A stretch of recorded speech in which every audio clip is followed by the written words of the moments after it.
Good morning, class 8. This is the second chapter, European Powers in India of History.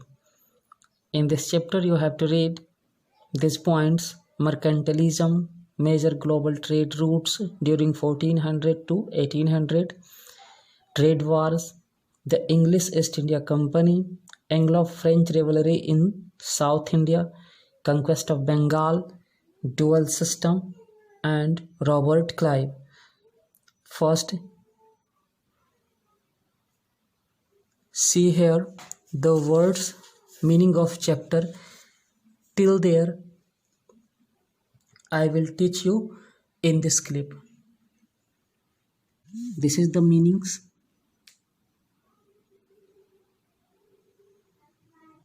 And this is the first point of this chapter, mercantilism. Mercantilism means यानी simply means commercialism, यानी कॉमर्शियलवाद का support करना। अब ये mercantilism जो था Europe के अंदर 17 से 18 सेंचुरीज में एक पॉलिटिकल और इकोनॉमिक सिस्टम था। इसका मतलब क्या होता था, आप यहाँ पे देखें, it means that a country's economic strength is directly related to the maintenance of a positive balance of trade. इसका मतलब होता है कि किसी कंट्री का जो इकोनॉमिक स्ट्रेंथ है, ताकत है, वो डायरेक्टली वहाँ के ट्रेड के सही तरीके से मेंटेनेंस पे से जुड़ा हुआ हो। इसे कहा जाता है कॉमर्शियलिज्म, यानी इट मीन्स कोई कंट्री डायरेक्ट अपने इकोनॉमिक सिस्टम से स्ट्रांग हो। अब इसका मतलब ये भी होता है कि कोई कंट्री इंपोर्ट करने से ज़्यादा नहीं है, किसी वस्तु को मंगाने से ज़्यादा एक्सपोर्ट करे। According to Scottish economist Adam Smith, mercantilism means free trade, free enterprise and free movement of peoples and goods. Scot का ये बहुत ही फेमस इकोनॉमिस्ट था। इसके अनुसार मर्केंटलिज्म मतलब होता है कि free trade, free enterprise and free movement of people and goods. अब यहाँ पे हम देख रहे हैं कि कंट्री क्या करता है। अपने कंट्री के अंदर कोई भी कंट्री चाहता है कि उसके कंट्री का इकोनॉमिक सिस्टम स्ट्रांग हो और वो मतलब ज़्यादा से ज़्यादा ताकतवर हो। तो ये जो मर्केंटलिज्म था, इसका फ़ायदा क्या है और नुकसान क्या है वो देखो। फ़ायदा क्या था, एडवांटेज, मर्केंटलिज्म से कोई राज्य इम्पेरियलिस्टिक बनता, यानी साम्राज्यवादी बनता। वहाँ वो ज़्यादा से ज़्यादा ग्रोथ करता और ज़्यादा से ज़्यादा वो कॉलोनीज़ पर अपना शासन करता है, जिसके वजह से उसका नेशन जो होता है, उस नेशन का धन और उस नेशन का व्यापार बढ़ता है। जबकि इसका लॉस यानी डिसएडवांटेज क्या है कि ऐसी कॉलोनीज जो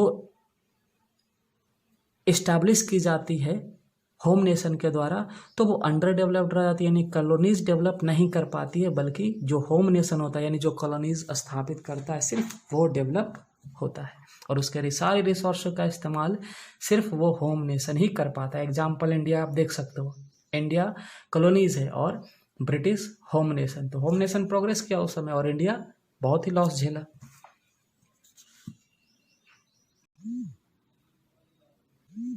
अब ये हम बता रहे दूसरा पॉइंट, मेजर ग्लोबल ट्रेड।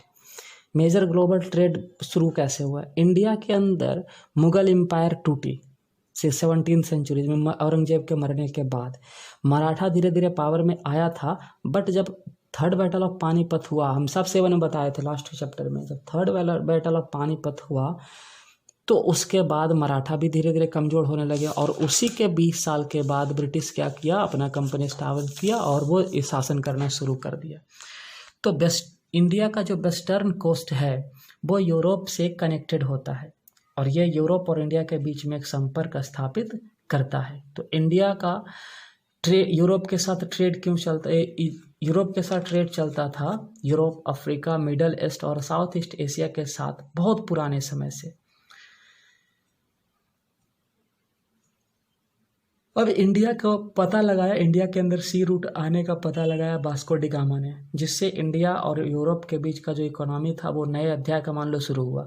तो इंडिया से यूरोप जाती थी spices, Indigo, salt Peter, textiles, क्योंकि इन आइटम्स का वहाँ पे बहुत ज़्यादा डिमांड था।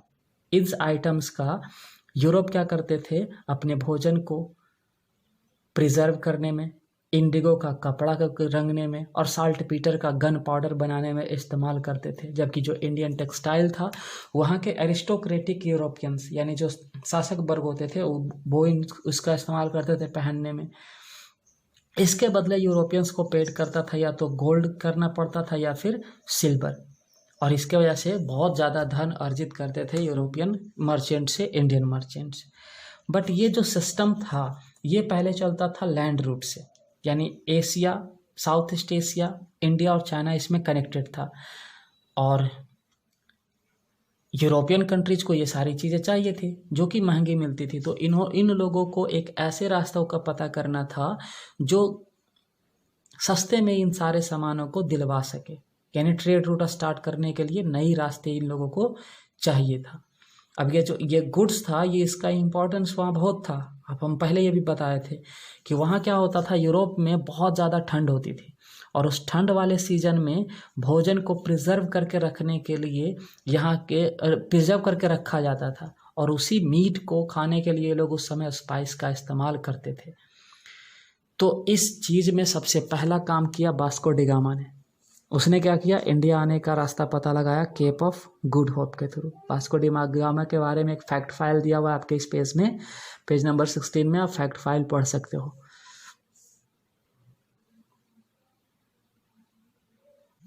Let's start trade wars. Trade wars में यहाँ 4 टॉपिक दिख रहा है, पोर्टुगीज, डच, फ्रेंच और ब्रिटिश। मैंने हम यहाँ पे समझाएंगे आपको शॉर्ट टर्म में कि इंडिया में ये चारों कंपनीज कैसे आई। सबसे पहला पोर्टुगीज। ये पोर्टुगीज जो था, पोर्टुगीज में सबसे पहले प्रिंस हेनरी ने जो वहाँ के जो नेविगेटर थे उसको सपोर्ट किया ताकि सी रूट का पता लगाया जा सके। वास्को डी गामा ने किंग इमानुअल के अंडर में क्या किया, इंडिया का रास्ता का पता लगाया, यानी केप ऑफ गुड होप का पता लगाया। साउथ अफ्रीका से होते इंडिया में वो कालीकट में आया और कालीकट का राजा जमोरिन ने उसका स्वागत भी किया। 23 दिन का वो बहुत सा वो प्रोसेस दिया हुआ फैक्ट फाइल में, आप उसे पढ़ सकते हो। जब वो इंडिया आया तो उसने इंडिया में क्या किया कि ट्रेड की स्थापना की कालीकट, कोचीन और कोन्नानूर में। इसके बाद क्या हुआ, जब ट्रेड का पता चला पुर्तगाल के थ्रू तो जो भी यूरोपियन पावर थी उस समय वो भी इंडिया आने के लिए इन रास्तों का सहारा लेना शुरू कर दिया। दूसरा यहाँ पे आने वाला था डच, जरा उसको भी देखेंगे।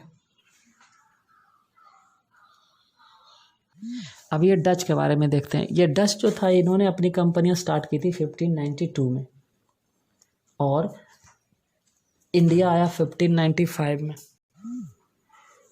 एंड 1595 में कॉर्नेलियस हॉर्टमैन ने इंडिया के लिए आया, लेकिन 1602 में ईस्ट इंडिया कंपनी की स्थापना हुई और डच यहाँ पे कोचीन, नागापट्टनम मद्रास में और चिंसुरा बंगाल में अपनी फैक्ट्री स्थापित की। इसके बाद आया फ्रेंच जो थे इसकी ये लोग इन्होंने अपनी कंपनी यानी फ्रेंच ईस्ट इंडिया कंपनी की स्थापना की 1664 में और दिसंबर 1667 में उन्होंने फ्रेंच फैक्ट्री स्टैबल किया सूरत के अंदर। दूसरा इन्होंने फैक्ट्री स्टैबल किया मछलीपट्टनम में। एंड 1672 में दिया यहाँ पे फ्रांसिस मार्टिन को इस कंपनी का डायरेक्टर जनरल अपॉइंट किया गया। इसके बाद ये जो फ्रेंच थे इन्होंने अपना ट्रेड सेंटर चंद्रनगर, बालासोर और कासिम बाजार जैसे क्षेत्रों में अपना कंपनी इस्टेब्लिश्ड किया। अब ये रहा British trade in India. British के बारे में और विस्तार से आगे भी पॉइंट है। ईस्ट इंडिया कंपनी स्थापित हुई 1600 ईस्वी में और ब्रिटिश का 2 रिप्रेजेंटेटिव इंडिया आया, sir Thomas Roe and Hawkins, जिसमें हॉकिंस पहला था। और ब्रिटिश ने अपना ट्रेड सेंटर सूरत, अहमदाबाद, बड़ौच, आगरा, मद्रास, बॉम्बे, बंगाल जैसे क्षेत्रों में स्थापित की। इसमें थोड़ा सा हम कुछ बता दे रहे हैं यहाँ पे इंटरेस्टिंग कि मद्रास के अंदर यानी मद्रास की जब स्थापना इन्होंने 1639 में की तो वहाँ पे एक फोर्ट बनाया, फोर्ट सेंट जॉर्ज। उसके बाद किंग चार्ल्स II ने 1668 में बॉम्बे को $10 पर एनम के हिसाब से खरीद लिया और बॉम्बे उसे एक पुर्तगाली प्रिंस कैथरीन से मैरिज करने के बाद दहेज में मिला और बॉम्बे भी इसके अंडर में आ गया। इसके बाद औरंगजेब ने परमिशन दी तो कलकत्ता में अपना बिजनेस स्थापित किया। फिर फारूक सियार एक राजा था, 1707 में उसने 3000 पर एनम के हिसाब से बिहार, बंगाल और उड़ीसा में बिना किसी रेंट के या बिना किसी लगान के बिजनेस करने का ऑर्डर दे दिया। तो ब्रिटिश एक एक करके अपना पैर फैला रहे थे। ये सारा विस्तार से अगले पॉइंट में देखते हैं। एंड अब इस चैप्टर का लास्ट टॉपिक है, आज का लास्ट टॉपिक है इंग्लिश ईस्ट इंडिया कंपनी। चलो अब इसके बारे में विस्तार से जानते हैं। English east India company Europe के अंदर सबसे पहले पावरफुल था स्पेन वाले। तो स्पेनिश आर्मडा को 1588 में हटा के इंग्लिश पावरफुल नेवल पावर बना। इसके बाद इंग्लिश मर्चेंट्स ने क्या किया, ईस्ट में अपना ट्रेड स्थापित करने की शुरुआत की, जिसमें सबसे पहला सपोर्ट किया 31 दिसंबर 1600 को क्वीन एलिजाबेथ। इन्होंने ईस्ट इंडिया से कंपनी करने का, यानी इंडिया से कंपनी व्यापार करने का छूट दिया। उसके बाद इंडिया के अंदर आया हॉकिंस। सबसे पहले 1612 में उसने क्या किया, सूरत के अंदर फैक्ट्री लगाई। फिर दूसरा आया सर थॉमस रॉ 1615 में, वो भी क्या किया कि यहाँ पे फैक्ट्रीज लगाई। तो दोनों के बारे में ज़रा देख लो। हॉकिंस जब आया था तो वो सूरत में लगाया। सर थॉमस रॉ जब आया तो उसने आगरा, अहमदाबाद और बड़ौच में जहांगीर के मदद से अपना कंपनी स्थापित किया।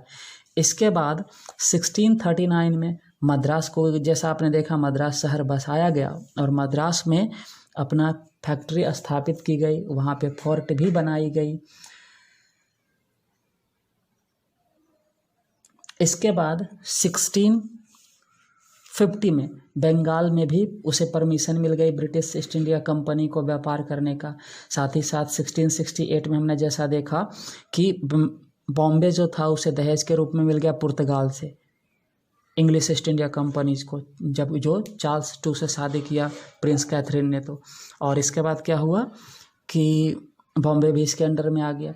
तो चार्ल्स II जो था इसने कुछ ऑर्डर परमिशन दिए इस फैक्ट्रीज को, कंपनीज को। जैसे परमिशन क्या दिया कि आप अपना कॉइन्स बना सकते हैं, फोर्ट बना सकते हैं, आर्मी मेंटेन कर सकते हैं और जब भी ज़रूरत पड़े घटना उसके अनुसार आप युद्ध भी कर सकते हैं।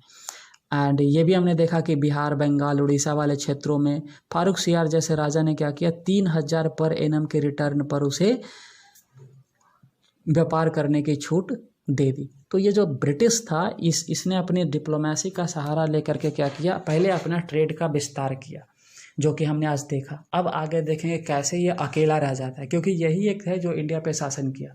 तो फ्रेंच, डच और पुर्तगाल का क्या हुआ उसके बारे में भी आगे अभी देखते हैं, वो अगले टॉपिक में देखेंगे। थैंक यू, आज बहुत ज़्यादा हो गया।